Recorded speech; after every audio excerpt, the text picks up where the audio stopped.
അസ്സലാമു അലൈക്കും വറഹ്മത്തുള്ളാഹി വബറകാതുഹു. ഇന്നൽ ഹംദലില്ലാഹ് അൽഹംദുലില്ലാഹി റബ്ബിൽ ആലമീൻ വലാഖിബത്തു ലിൽ മുത്തഖീൻ വലാ ഉദ്വാന ഇല്ലാ അലൽ ളാലിമീൻ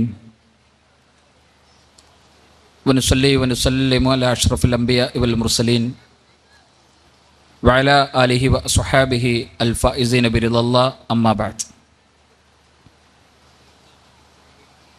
വേദിയിലെ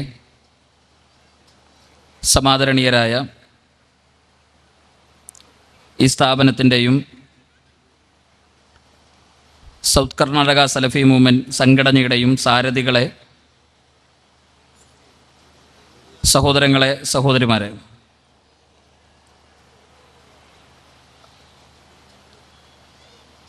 മാനവ സമൂഹത്തെ, ആ സമൂഹത്തിൻ്റെ ആരംഭം ആദം നബി അലൈഹി സ്വലാത്തു വസ്സലാമയെയും ഹവ്വാ ബീവിയെയും അല്ലാഹു സുബ്ഹാനഹു വ തആല സ്വർഗത്തിലേക്ക് നിയോഗിക്കുകയും ആ സ്വർഗത്തിൽ നിന്നവർ ഭൂമിയിലേക്ക് പുറത്താക്കപ്പെടുകയും ചെയ്യുന്ന ചരിത്രം മനുഷ്യ സമൂഹത്തിൻ്റെ തുടക്കമാണ് എന്ന് വിശുദ്ധ ഖുർആൻ നമ്മെ പഠിപ്പിക്കുന്നുണ്ട്. ആദം നബി അലൈഹി സ്വലാത്തു വസ്സലാമയെയും ഹവ്വാ ബീവിയെയും സ്വർഗത്തിൽ നിന്ന് പുറത്താക്കപ്പെടുന്ന ആ സാഹചര്യത്തിൽ വിശുദ്ധ ഖുർആൻ എന്നേക്കുമായി അവരെ ഭൂമിയിലേക്ക് തിരിച്ചയക്കുകയും ഒരിക്കലും തിരിച്ചു വരാൻ കഴിയാത്ത സാഹചര്യമാണ് നിങ്ങൾക്കുള്ളത് എന്നുമല്ല ഖുർആൻ പറയുന്നത്. ഫഇമ്മാ യഅ്തിയന്നകും മിന്നീ ഹുദാ, മാർഗദർശനങ്ങളുമായി പ്രവാചകന്മാർ ഭൂമിയിലേക്ക് നിയോഗിക്കപ്പെടുകയും ആ മാർഗദർശനങ്ങൾ പിൻപറ്റുന്നവരാരോ അവർക്ക് തിരിച്ച സ്വർഗത്തിലേക്ക് തിരിച്ചു വരാൻ കഴിയുന്ന സാഹചര്യങ്ങൾ ഉണ്ടാകും എന്ന് ആശ്വസിപ്പിക്കുകയും ചെയ്യുന്നത് നമുക്ക് കാണാൻ കഴിയും. ആ സമാശ്വാസവുമായിട്ടാണ് ലോകത്ത് പ്രവാചകന്മാർ നിയോഗിക്കപ്പെടുന്നത്. നൂഹ് നബി അലൈഹി സ്വലാത്തു വസ്സലാമയിലൂടെ ആ ചരിത്രം ആരംഭിക്കുകയും മുഹമ്മദ് നബി സല്ലല്ലാഹു അലൈഹി വസല്ലമയിൽ അവസാനിക്കപ്പെടുകയും ചെയ്യുന്ന പ്രവാചകന്മാരുടെ ചരിത്രം ലാ ഇലാഹ ഇല്ലല്ലാഹ് എന്ന വിശുദ്ധമായ ആദർശത്തിൻ്റെയും തൗഹീദിൻ്റെയും പ്രബോധനങ്ങളുടെയും ചരിത്രമായിരുന്നു. ആ പ്രവാചകന്മാരുടെ പൂർത്തീകരണമായിട്ടാണ് മുഹമ്മദ് നബി സല്ലല്ലാഹു അലൈഹി വസല്ലമ നിയോഗിക്കപ്പെടുന്നത്. മുഹമ്മദ് നബി സല്ലല്ലാഹു അലൈഹി വസല്ലമയ്ക്ക് ശേഷം ഇനിയൊരു പ്രവാചകൻ നമുക്ക് വരാനില്ല. അന്തിമ ദൂതനായി 23 വർഷക്കാലത്തെ തൻ്റെ പ്രബോധന ജീവിതത്തിനിടയിൽ 13 കൊല്ലം മക്കയിലും 10 കൊല്ലം മദീനയിലും അവതരിപ്പിക്കപ്പെട്ട വിശുദ്ധ ഖുർആനിൻ്റെ ആയത്തുകൾ ആ ഇസ്ലാം മതം പൂർത്തീകരിക്കപ്പെടുകയാണ്. മതമെന്ന പേരിൽ ഒരു ആചാരമുണ്ടാക്കാൻ, മതത്തിൻ്റെ പേരിൽ ഒരു പുതിയ കർമ്മമുണ്ടാക്കാൻ, മതം പഠിപ്പിച്ചു എന്ന പേരിൽ പുതിയൊരു ആദർശമുണ്ടാക്കാൻ പ്രവാചകൻ സല്ലല്ലാഹു അലൈഹി വസല്ലമയ്ക്ക് ശേഷം ഒരാൾക്കും അനുവാദം ഇസ്ലാം നൽകിയിട്ടില്ല. ഇസ്ലാമിൻ്റെ പൂർത്തീകരണത്തെക്കുറിച്ച് വിശുദ്ധ ഖുർആൻ തന്നെ വിശദീകരിക്കുന്നത് അൽയൗമ അക്മൽതു ലക്കും ദീനുക്കും വഅത്മംതു അലൈക്കും എന്ന് വിശുദ്ധ ഖുർആനിൽ സൂറത്ത് മാഇദയിൽ നമുക്ക് കാണാൻ കഴിയും. ഇന്നേ ദിവസം നിങ്ങളുടെ ദീൻ നിങ്ങൾക്ക് പൂർത്തിയാക്കി തൃപ്തിപ്പെട്ട് തന്നിരിക്കുന്നുവെന്ന ഖുർആനിക വചനത്തോടുകൂടി മതനിയമങ്ങൾ പൂർത്തീകരിക്കപ്പെടുകയാണ്. പ്രവാചകൻ സല്ലല്ലാഹു അലൈഹി വസല്ലമയുടെ നിയോഗത്തോടുകൂടി ദീനതിൻ്റെ നിലപാടുകൾ പൂർത്തീകരിക്കപ്പെടുകയാണ്. നബി സല്ലല്ലാഹു അലൈഹി വസല്ലമയുടെ നിയോഗം എന്ന് പറയുന്നത് ഒരു കാരുണ്യമായിട്ടാണ് ഇസ്ലാം പഠിപ്പിക്കുന്നത്. വമാ അർസൽനാക ഇല്ലാ റഹ്മത്തുൽ ലിൽ ആലമീൻ, മാനവരാശിക്ക് മുഴുവൻ കാരുണ്യമായിട്ടല്ലാതെ പ്രവാചകൻ സല്ലല്ലാഹു അലൈഹി വസല്ലമയെ അല്ലാഹു സുബ്ഹാനഹു വ തആല നിയോഗിച്ചിട്ടില്ല.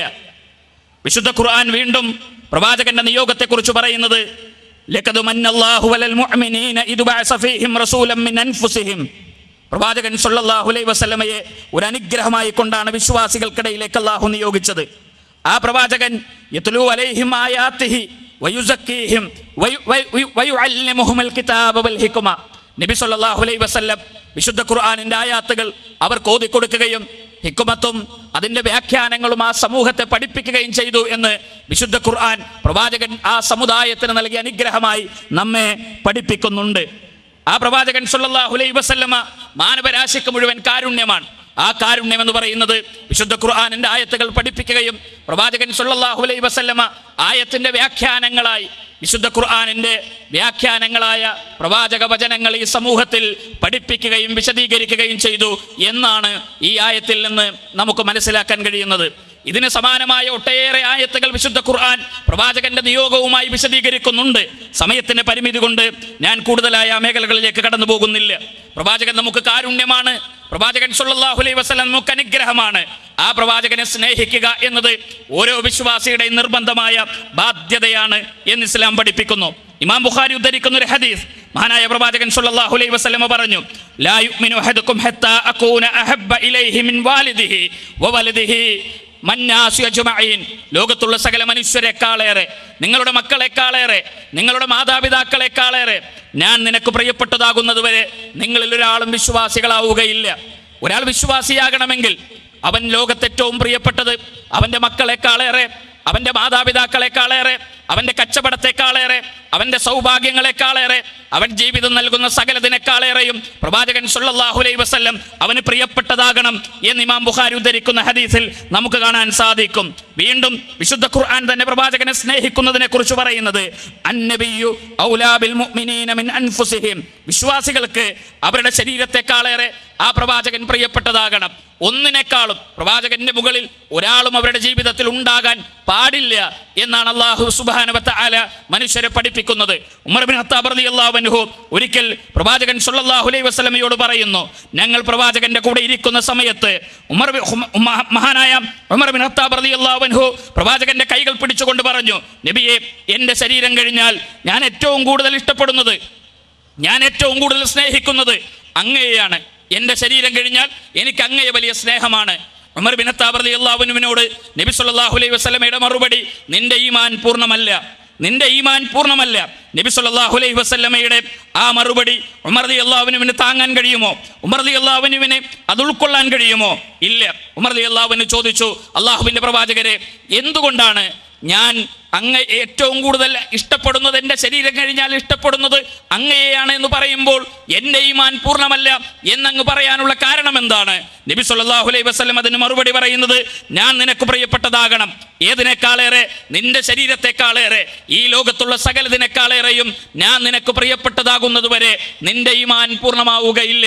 സ്വർഗാവകാശി എന്നറിയപ്പെടുന്ന ഉമർ റളിയല്ലാഹു അൻഹുവിന്റെ ഈമാൻ പൂർണ്ണമല്ല എന്ന് നബി സല്ലല്ലാഹു അലൈഹി വസല്ലമ പഠിപ്പിക്കുന്നത്, നബി സല്ലല്ലാഹു അലൈഹി വസല്ലമ തൻ്റെ ശരീരത്തെക്കാൾ ഇഷ്ടപ്പെടുന്നതിന്, ആ ശരീരം ഇഷ്ടപ്പെടുന്നതിന്റെ കുറവാണ് നബി സല്ലല്ലാഹു അലൈഹി വസല്ലമയെ സ്നേഹിച്ചത് എന്ന കാരണത്താലാണ് ഉമർ റളിയല്ലാഹു അൻഹു അദ്ദേഹത്തിന്റെ ഈമാൻ പൂർണ്ണമല്ല എന്ന് നബി സല്ലല്ലാഹു അലൈഹി വസല്ലമ പറയാനുള്ള കാരണം.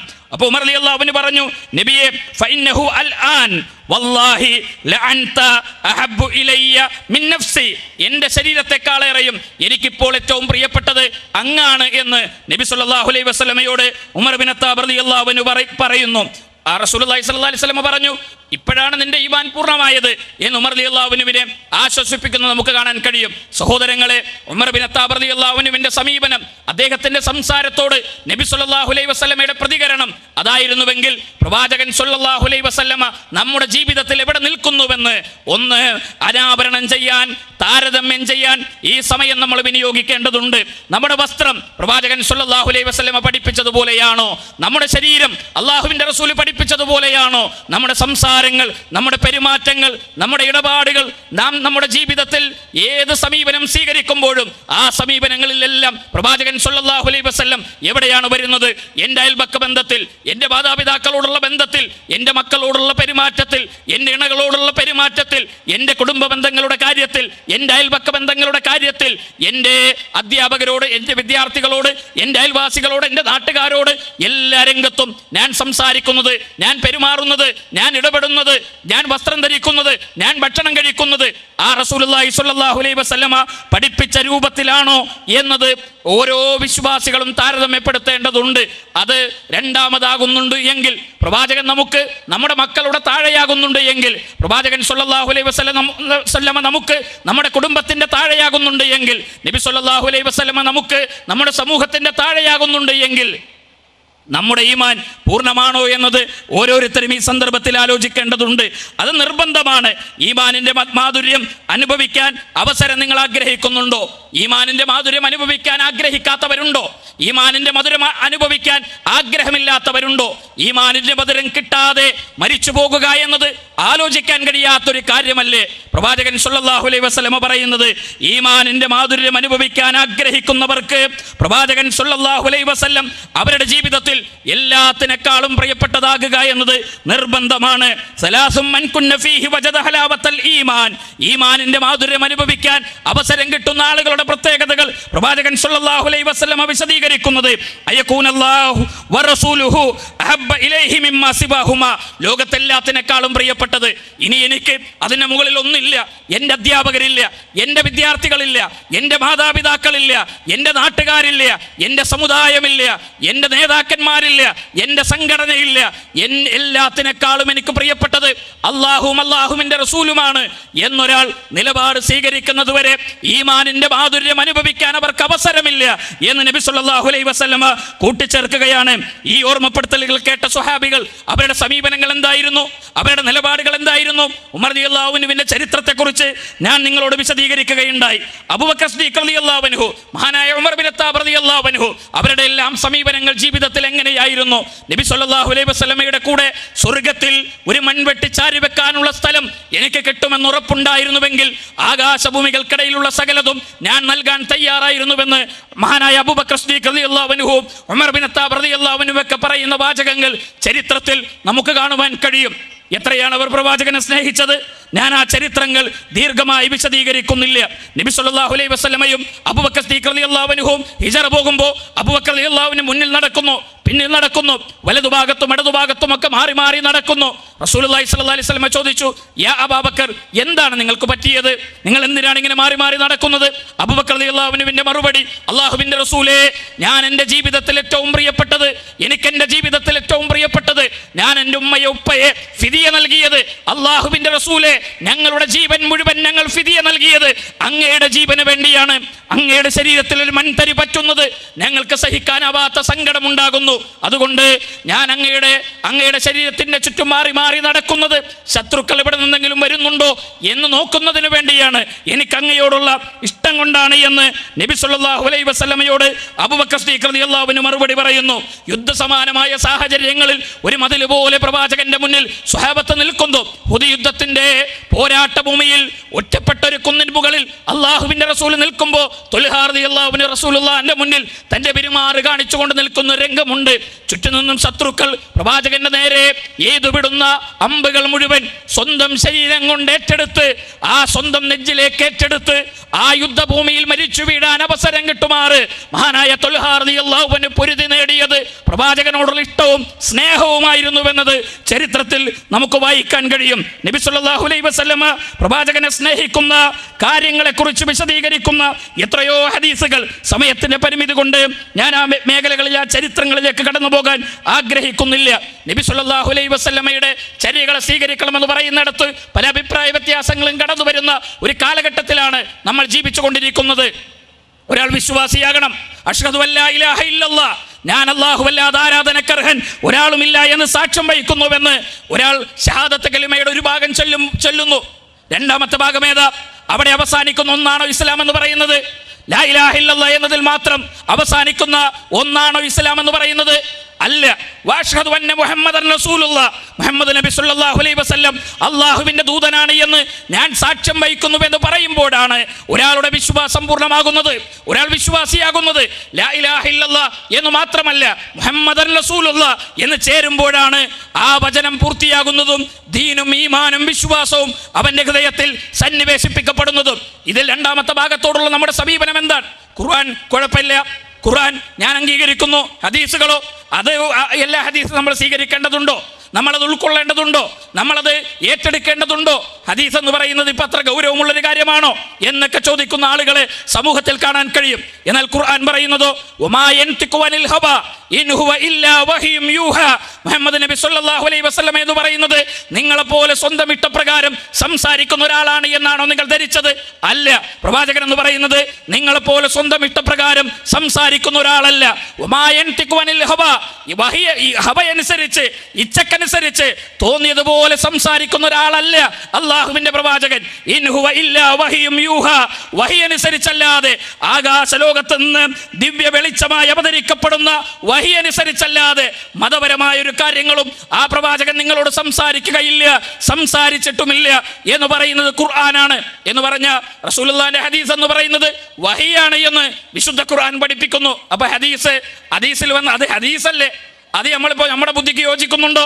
അത് നമ്മളിങ്ങനെ ആലോചിക്കുമ്പോൾ എങ്ങനെയാണ് നമുക്കത് അതെങ്ങനെ ഉൾക്കൊള്ളാൻ കഴിയുക എന്നെല്ലാം ആലോചിക്കുകയും ചർച്ച ചെയ്യുകയും ചെയ്ത് ഹദീസുകളെ മാറ്റിവെക്കുന്ന സമീപനങ്ങൾ മനുഷ്യർക്കിടയിൽ വ്യാപിച്ചു കൊണ്ടിരിക്കുന്ന ഒരു കാലത്ത് അത്തരം നിലപാടുകൾ ഒരിക്കലും വിശ്വാസികൾക്ക് അനുകൂലമായിട്ടുള്ളതല്ല എന്നാണ് ഇസ്ലാം പഠിപ്പിക്കുന്നത്, വിശുദ്ധ ഖുർആൻ നമ്മളെ പഠിപ്പിക്കുന്നത്.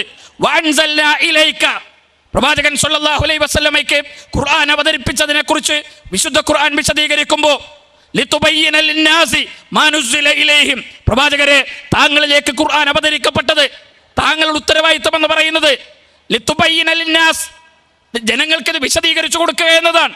ഖുർആനിന്റെ വിശദീകരണമാണ് പ്രവാചകൻ സല്ലല്ലാഹു അലൈഹി വസല്ലമയുടെ സംസാരം.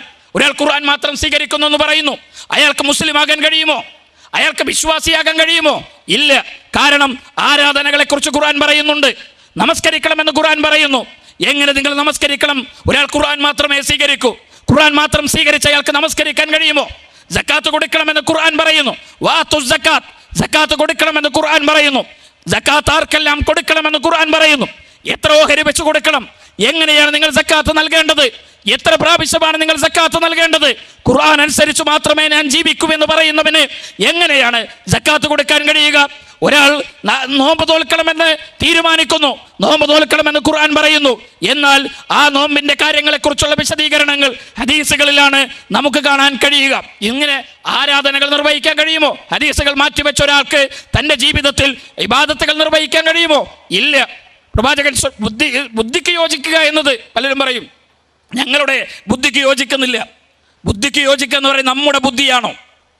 നമ്മുടെ ബുദ്ധി കൊണ്ടാണോ മതം വിലയിരുത്തുന്നത്? മഹാനായ ഉമർ ബിൻ ഖത്താബ് റളിയല്ലാഹു അൻഹുവിന്റെ ഒരു നിലപാടുണ്ട്. ഉമർ ബിൻ ഖത്താബ് റളിയല്ലാഹു അൻഹു ഹജറുൽ അസ്വദിനെ ചുംബിക്കുന്നത് കണ്ട സാഹചര്യത്തിൽ അദ്ദേഹത്തിന്റെ ഒരു വർത്തമാനം നമുക്ക് ഹദീസുകളിൽ വായിക്കാൻ കഴിയും. ഹജറുൽ അസ്വദ് നോക്കി അദ്ദേഹം പറയുന്നുണ്ട്, നീ ഒരു കല്ല് മാത്രമാണ് എന്ന് എനിക്കറിയാം. ഇന്നി അഅലമു അന്നക ഹജർ, നീ ഒരു കല്ല് മാത്രമാണ്. പക്ഷേ ഒരു ഉപകാരവും നിനക്ക് ചെയ്യാൻ കഴിയില്ല, ഒരു ഉപദ്രവവും നിനക്ക് ചെയ്യാൻ കഴിയില്ല. പിന്നെ ഞങ്ങൾ എന്തിനാണ് നിന്നെ ചുംബിക്കുന്നത്? അള്ളാഹുവിൻ്റെ റസൂൽ നിന്നെ ചുംബിച്ചു എന്നതുകൊണ്ട് മാത്രമാണ് ഞങ്ങൾ ആ പ്രവർത്തനം ചെയ്യുന്നത്. അതിൻ്റെ ലോജിക്ക് എന്താ? എന്തിനാണ് നമ്മൾ ബുദ്ധി ഉപയോഗിച്ച് ചിന്തിച്ചാൽ അതിൻ്റെ ലോജിക്ക് എന്താ? അള്ളാഹു റസൂലും പറഞ്ഞു, അതാണ് ലോജിക്ക്. അള്ളാഹു റസൂലും പറഞ്ഞു, അതിൻ്റെ അപ്പുറം വിശ്വാസികൾക്ക് മറ്റൊരു നിലപാട് സ്വീകരിക്കാൻ കഴിയില്ല. എത്രയാണ് വിശുദ്ധ ഖുർആൻ അതിനെ സംബന്ധിച്ച് പറയുന്നത്? ഇന്നമൽ മുഅ്മിനൂന അല്ലദീന ആമനൂ ബില്ലാഹി വറസൂലിഹി സുമ്മ ലം യർതാബു. ഒരു സംശയം മുതൽ ഉണ്ടാകാൻ പാടില്ല. അള്ളാഹും റസൂലും ഒരു കാര്യം പറഞ്ഞ പിന്നെ ഞാനൊന്ന് ചോദിക്കട്ടെ, ഞാനൊന്ന് ആലോചിക്കട്ടെ, അത് ചെയ്താൽ എനിക്ക് എങ്ങനെയാണ് ഗുണം വരിക, ദോഷം വരിക എന്ന് ഞാനൊന്ന് ആലോചിക്കട്ടെ. 3 കാര്യങ്ങളെക്കുറിച്ച് ഖുർആൻ പറയുന്നുണ്ട്. 3 കാര്യങ്ങൾ. ഒന്ന്, അനഅബ്ദുല്ലാഹ്, നിങ്ങൾ അള്ളാഹുവിനെ ആരാധിക്കണം എന്ന് പറഞ്ഞതിനോട് ചേർത്തുകൊണ്ടാണ് മാതാപിതാക്കൾക്ക് പുണ്യം ചെയ്യണമെന്ന് ഖുർആൻ പറയുന്നത്. ഒരു അള്ളാഹുവിനെ ആരാധിച്ചു ഒരാൾ മാതാപിതാക്കളോട് വിരോധം കാണിച്ചു എങ്കിൽ അള്ളാഹിനെ ആരാധിച്ചു എന്ന പ്രവർത്തനം അള്ളാഹ്ക്ക് ആവശ്യമില്ല, അള്ളാഹ്ക്ക് ആവശ്യമില്ല. 2, നിങ്ങൾ നമസ്കാരം നിലനിർത്തണം. വാത്തുസ് സക്കാത്ത്, സക്കാത്ത് കൊടുക്കണമെന്ന് ഖുർആൻ പറയുന്നു. ഒരാൾ നമസ്കരിച്ചു കൃത്യമായി, തഹജ്ജുദ് മുതൽ എല്ലാ നമസ്കാരങ്ങളും, സുന്നത്ത് നമസ്കാരങ്ങൾ, ഫർദ് നമസ്കാരങ്ങൾ എല്ലാം നമസ്കരിച്ചു. എന്നാൽ അയാൾ സക്കാത്തിന്റെ കാര്യത്തിൽ വീഴ്ച വരുത്തി. അല്ലാഹു സുബ്ഹാനഹു വ തആല ഇതിനെ വിശദീകരിച്ചുകൊണ്ട് റസൂലുള്ളാഹി പറയുന്നത്, എങ്കിൽ അയാളുടെ നമസ്കാരവും അള്ളാഹുവിന് ആവശ്യമില്ല, സക്കാത്ത് കൊടുക്കാത്തവന്റെ നമസ്കാരവും വേണ്ട. 3-മതോ അത്തിഉല്ലാഹ് വഅത്തിഉർ റസൂൽ, നിങ്ങൾ അള്ളാഹുവിനെ അനുസരിക്കണം. അള്ളാഹുവിനെ അനുസരിക്കണം എന്ന് പറഞ്ഞതിൻ്റെ കൂടെ എത്രയോ സ്ഥലങ്ങളിലാണ് ഖുർആൻ നിങ്ങൾ റസൂലുള്ളാഹിനെ അനുസരിക്കണം.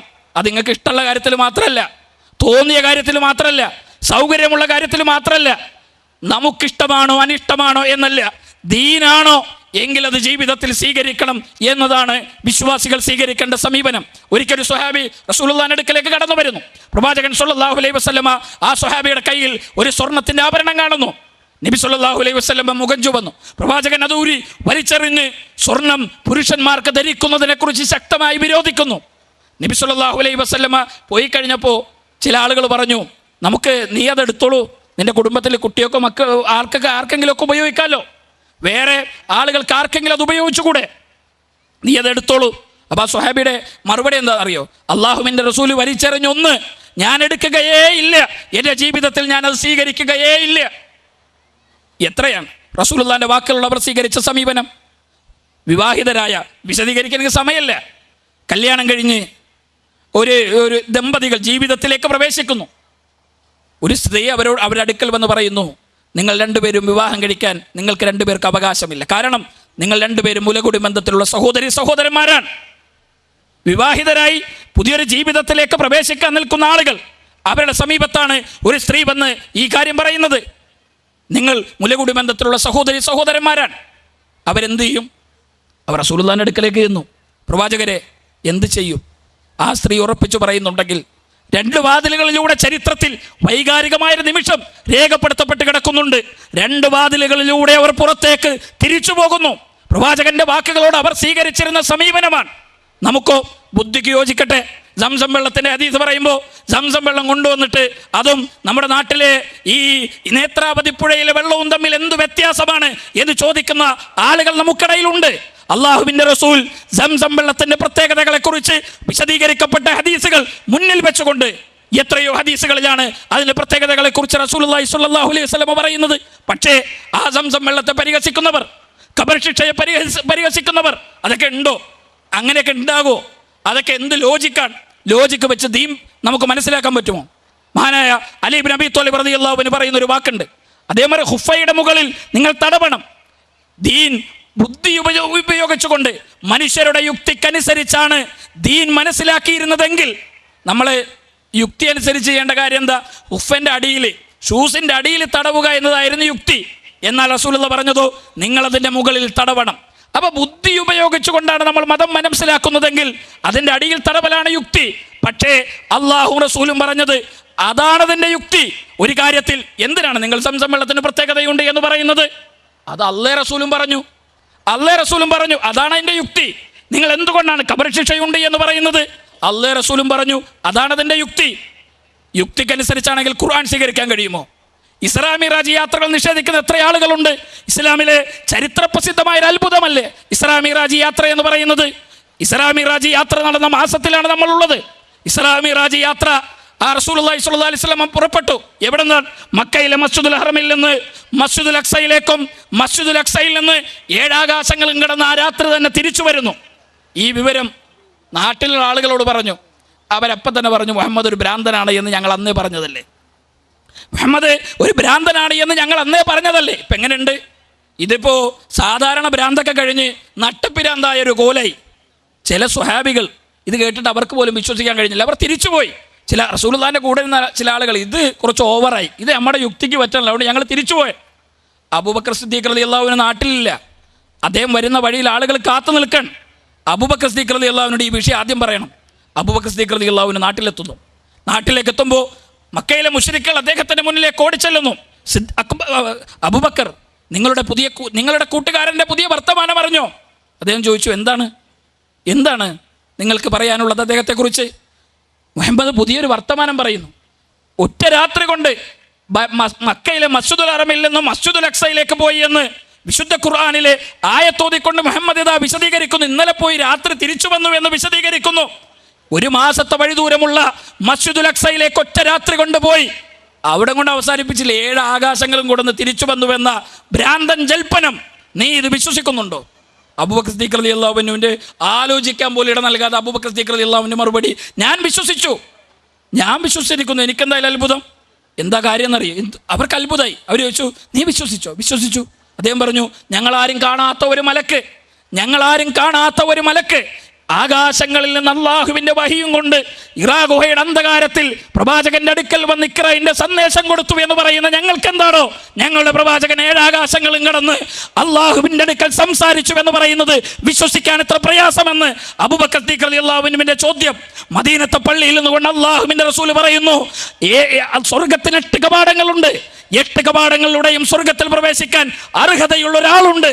ആരാണെന്നറിയുമോ നിങ്ങൾക്ക്? സിദ്ദീഖ്, സത്യസന്ധനാണ് എന്ന് നബി സല്ലല്ലാഹു അലൈഹി വസല്ലം പറയുന്നത്. അള്ളാഹുവിന്റെയും റസൂലിന്റെയും വാക്കുകൾക്കപ്പുറം ജീവിതത്തിൽ ഒന്നിനെയും വിലവെക്കാത്ത, ഒന്നിനോടും സമരസപ്പെടാത്ത, ഒരു നിലപാടുകളും ജീവിതത്തിൽ ഇല്ലാത്ത അബൂബക്കർ സിദ്ദീഖ് റളിയല്ലാഹു അൻഹുവാണ് സഹോദരങ്ങളെ നമുക്ക് മാതൃകയാകേണ്ടത്. നമുക്ക് മാതൃകയാകേണ്ടത് യുക്തി കൊണ്ട് നമുക്ക് സ്വീകരിക്കാൻ കഴിയുമോ? യൂനുസ് നബി അലൈഹി സ്വലാത്തു വസ്സലാം ഒരു കപ്പലിൽ ഇങ്ങനെ പോകുന്നു. കപ്പലിങ്ങനെ പോകുമ്പോൾ കാറ്റും കോളും വരുന്നു. അപ്പോൾ കാറ്റും കോളും വരുന്ന കപ്പലിങ്ങനെ മറിയാൻ പോകുന്നു. അപ്പോൾ ഇങ്ങനെ കപ്പലിൻ്റെ ക്യാപ്റ്റൻ പറഞ്ഞു, നമ്മുടെ കപ്പലിൽ ഒരാളുണ്ട്, അയാൾ വെള്ളത്തിൽ കിട്ടാൽ കപ്പൽ രക്ഷപ്പെടും. അങ്ങനെ അവരിങ്ങനെ നോക്കുമ്പോൾ യൂനുസ് നബിയെ കാണുന്നു. യൂനുസ് നബിയെ പിടിച്ച് കടലിലേക്ക് ഇടുന്നു. അപ്പോഴൊരു മത്സ്യം വരുന്നു. ആ മത്സ്യം യൂനുസ് നബിയെ വിഴുങ്ങുന്നു. കാലങ്ങളോളം മത്സ്യത്തിൻ്റെ വയറ്റിൽ കഴിയുന്നു. കുറേ നാൾ കഴിഞ്ഞ് ആ മത്സ്യം കരയിലേക്ക് യൂനുസ് നബിയെ തുപ്പുന്നു. ഇതൊക്കെ ഇവിടെ ഹദീസിലാ? ഞാൻ വിശ്വസിക്കുന്നില്ല. ഇത് ഖുർആനില. ഏത് ബുദ്ധിയുടെ, ഏത് യുക്തി മാനദണ്ഡത്തിന്റെ അടിസ്ഥാനത്തിലാണ് ഇത് നമുക്ക് വിശ്വസിക്കാൻ കഴിയുക, ഇത് നമുക്ക് ഉൾക്കൊള്ളാൻ കഴിയുക? അതുകൊണ്ട് തന്നെ നമുക്ക് നമ്മുടെ ബുദ്ധിയുടെയും യുക്തിയുടെയും മൂശയിലിട്ടുകൊണ്ടല്ല ദീനിനെ വിലയിരുത്തേണ്ടത്. ദീനിനെ നാം മനസ്സിലാക്കേണ്ടത് അള്ളാഹും റസൂലും പറഞ്ഞു, അവിടെ നിൽക്കണം. അതിൻ്റെ അപ്പുറത്ത് പിന്നെ ഒരു വർത്തമാനം ഉണ്ടാകാൻ പാടില്ല. സ്വഹാബികൾക്കില്ല, അള്ളാഹുവിന്റെ റസൂലിനില്ല, അള്ളാഹുവിന്റെ റസൂലിന്റെ സ്വഹാബത്തിനില്ല, താബികൾക്കില്ല, ഉത്തമ തലമുറക്കില്ല. അങ്ങനെ ഉണ്ടായാലോ? കുല്ലു ഉമ്മത്തി യദ്ഖുലൂനൽ ജന്ന, എന്റെ സമുദായം മുഴുവൻ സ്വർഗത്തിലാണ്, ഇല്ലാ മൻ അബ, വിസമ്മതിച്ചൊരു കൂട്ടരൊഴികെ. പ്രവാചകനെ വെച്ച് ആരാണ് വിസമ്മതിച്ചവർ?